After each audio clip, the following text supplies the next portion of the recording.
मो पुओ कथा आपको कौन कहि सांग मैंने सब छुआ तो सामान सकाल उठु उठु आग माँ कोल बिल्कुल भी छाड़िए जब भी माँ कोल छाड़ो ताहले दिन सारा रड़ी करुवे जमी निद भांगे तो मो पुओ भी सेमती सकाल उठु उठु आग मो सहित गेल हो पड़े छाड़ा पर मोर बहुत सारा काम अच्छी एपटे सार नहीं पलि आस बहुत सारा माछ जोटा कि गोटा माछ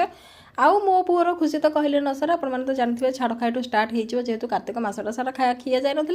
मो पुओ एपटे गोटे चेयर पकईकि तो बापा सहित बराबर हाँपाई छिड़ा होगा छिड़ा हो सारापर से देखी सार केते सारा माछ नहीं आसर धुआधुई कार्य से लगे आउ मुझे गोटा माछ को केमी मसला देकी भाजी से प्रिपेरेसन लगे हेले सार मो कथा न शुणिकी कहले नाई नाई गोटा माछ को मसला देकी जो कड़े भाजो ताहले बहुत भल हम किंतु तांको मिशन पूरा फेल होगला गोटे कड़े भाजती नहीं से सब मसला माछर दूरेगला तापर से आनले हारी तावा को जेहेतु तावा फ्राईटा निहाती आपने कमेंट करूँ तो तावार भाजिले गोटा माछ भल ना मसला देकी कड़े सब मसला जाई सारा पर तावा फ्राई होगला मत दिगला सुंदर सुंदर टेस्ट करने कौन मैंने सार काम हो बनईदे मो काम हो खाई कहवाई सतर बहुत बढ़िया गोटे भिडियो देखा कर जे सब्सक्राइब।